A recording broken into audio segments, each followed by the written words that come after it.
The answer is yes and no. The question is, are we as Christians supposed to obey the government, or is civil disobedience sometime okay? Well, I just want to give you two reasons today why I think that the Bible teaches us that we are supposed to obey the government. And then I'm going to give one example of when we are not supposed to obey the government. Not only that, we don't have to, but we are absolutely not supposed to. So, three things I want to give you today. So just hang with me on this and let's talk about this. What are we supposed to do with government, especially in times like we're in today? I mean, we are in this crazy, crazy time, and we're questioning this individually, and we're questioning as churches, just how far are we supposed to obey the government? What's going on around here? And so we live in this very unstable situation right now because, you know, if you're watching this about the time I'm making this video, we are in the year 2020, and we are dealing with not just the political turmoil that's around us right now, but mask mandates and churches having to be closed down now. And even now in California here, this is about midway through November, there's churches that aren't allowed to meet. And once again, as COVID seems to be ramping up a little bit, that churches are having to cancel again. And sometimes governments are stepping in saying you can only meet for so long. And we're all asking this question now. At what point do we just stand up and say, no, we're not going to obey the government? And at what point should we say, yes, we need to respect them. We need to do whatever we can. So I just want to help you with that, hopefully a little bit today, if you're a pastor or if you're a church member or even just in your own personal life. At what point do we not have to obey the government? And at what point are we supposed to obey the government? So two things, two reasons today why we are supposed to obey the government. And then one example of when we are absolutely not supposed to obey the government. So the first reason we are to obey the government is simply this. It is commanded by God. I mean, what more could we want than that? If God commands it, we're supposed to do it, right? And of course, for this, I want to go to Romans chapter 13, the first 5 verses. This is what they say. Paul is writing to the church in Rome, and he says, "Let every soul be subject to the governing authorities, for there is no authority except from God, and the authorities that exist are appointed by God. Therefore, whoever resists the authority resists the ordinance of God, and those who resist will bring judgment on themselves. For rulers are not a terror to good works, but to evil. Do you want to be unafraid of the authority? Do what's good, and you'll have praise from the same. For he is God's minister to you for good. But if you do evil, be afraid, for he does not bear the sword in vain. For he is God's minister, an avenger to execute wrath on him who practices evil. Therefore you must be subject, not only because of wrath, but also for conscience sake." Now understand that this is Rome that we're talking about. This is not the United States of America. These are people who lived in the ungodly empire of Rome, not exactly known for being a bastion of Christianity at that particular time anyway. But Paul still writes to them and says, you know what? You guys are supposed to be subject to your governing authorities. There's no other authority except from God. God has set these authorities up. They are his people. This is his authority in in civil matters that he set up in society. So you are supposed to obey them, even if they are ungodly. And that's really hard for us to grasp sometimes because we think, well, I have no problem if they do everything that I want them to do. I have no problem if they're godly and if, they're acting like Christians, that's fine. But that's not what Paul said. He said, even in Rome, you are supposed to be obeying these government authorities. So that's the first reason. It simply is commanded by God. We're supposed to obey the government. And the second reason that we should do it is because it demonstrates that we are not rebellious. There are many, many people that would love to destroy Christianity, that would love to destroy churches, that would love to take away our exempt status, our tax exempt status. They would just love to totally bring us down and take our land and put it into other businesses. But when we obey government to the best of our ability, we are showing that, hey, we're not out here to be rebellious. That's not what we're trying to do. When Peter wrote his first book that we have in the Bible, 1 Peter, he wrote it to people who he called pilgrims of the dispersion. These were people, primarily Jews, probably who went out and they were living in other nations because of the persecution that they had. And these other nations they lived in were not godly themselves. As a matter of fact, in his book, Peter talks about how you guys are going to be tested. You're going to be tried. You're even going to be put to death at the hands of government. And what did he say? In 1 Peter chapter 2, verse 13, he says, therefore, submit yourselves to every ordinance of man for the Lord's sake. Submit yourself to every ordinance of man? These people were supposed to obey ungodly governments?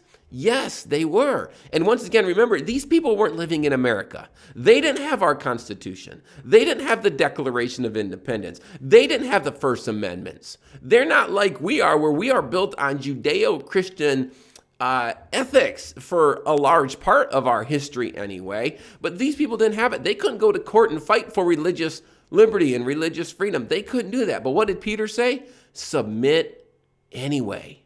Submit yourself to every ordinance of man for the Lord's sake. He didn't say if you like it.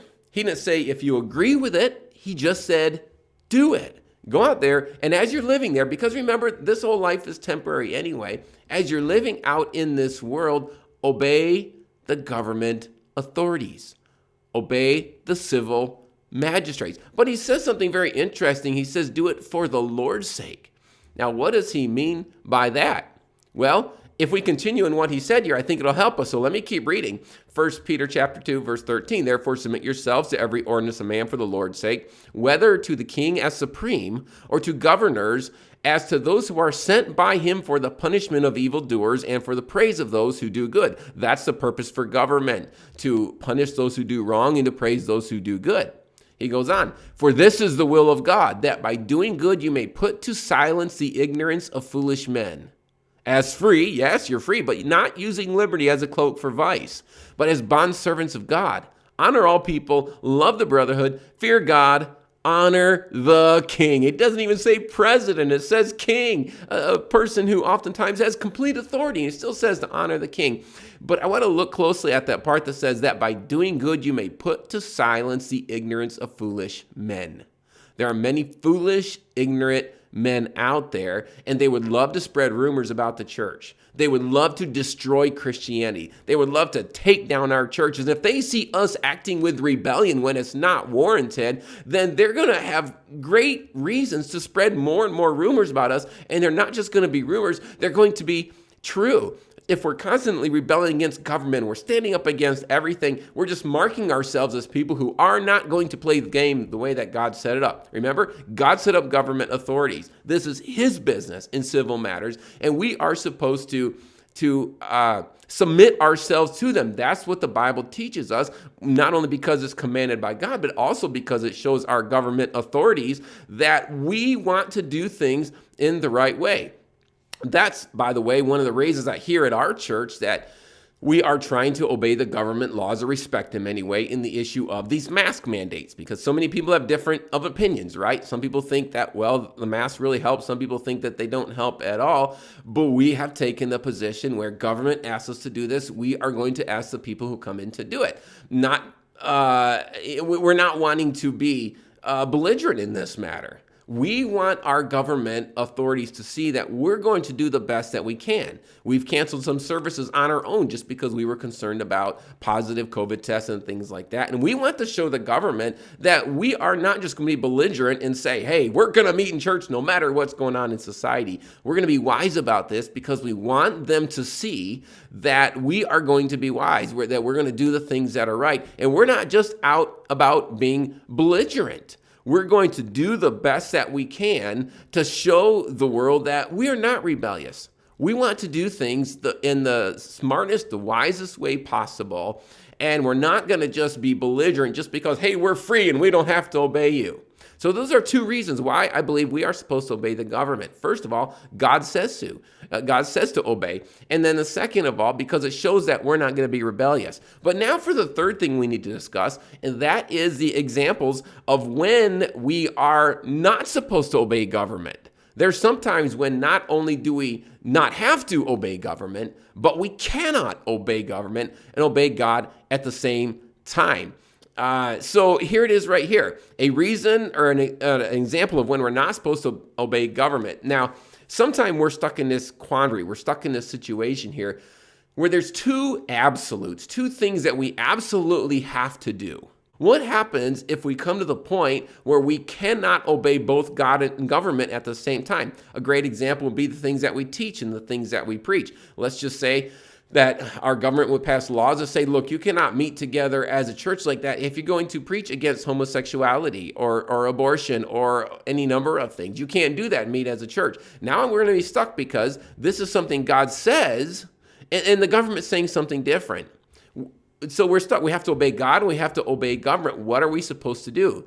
Well, I believe it was Norm Geisler had a really interesting take on this. He talked about what he called graded absolutism. Graded absolutism. The idea of graded absolutism is that we have two absolutes, but when you have two absolutes, there's one absolute that is more authoritative than the other absolute. So we have the absolute, you must obey government.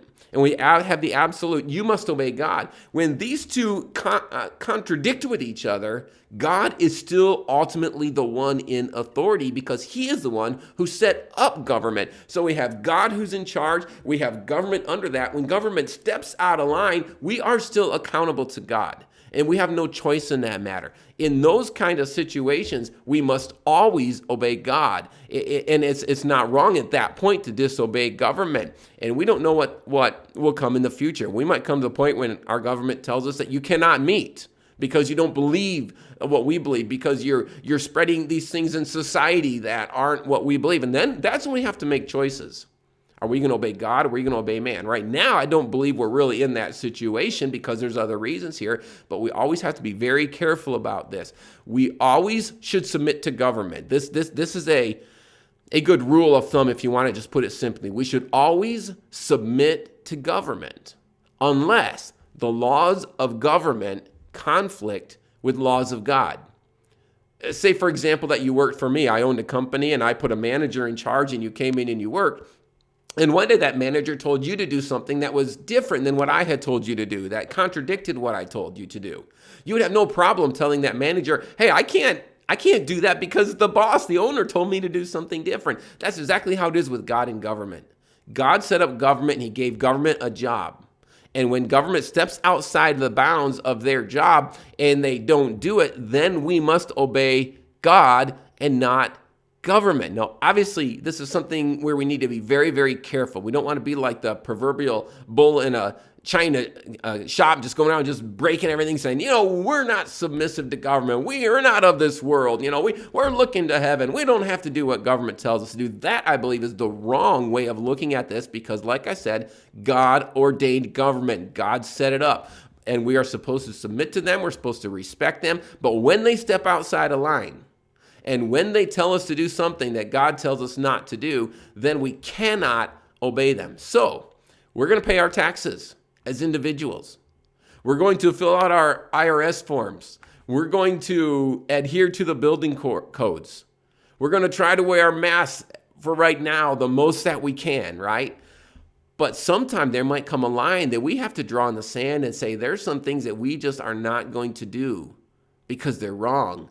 And we have to be showing the government now that we're not just doing that because we're belligerent, but we're doing it because we are people of principle. We are always going to do the things that are right. If government stays in its lane, everything will be fine. If the church stays in its lane, everything will be fine. But ultimately, God is the final authority.